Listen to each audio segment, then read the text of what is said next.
Keng poto kila Kalom sela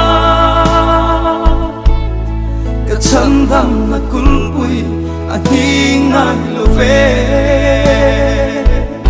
Suaralin at nelo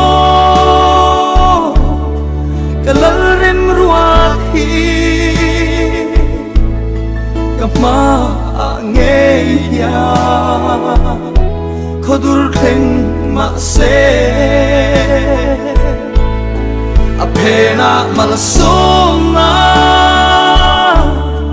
Aom ti min shuka Mana turu Zange turi Kadang zel dome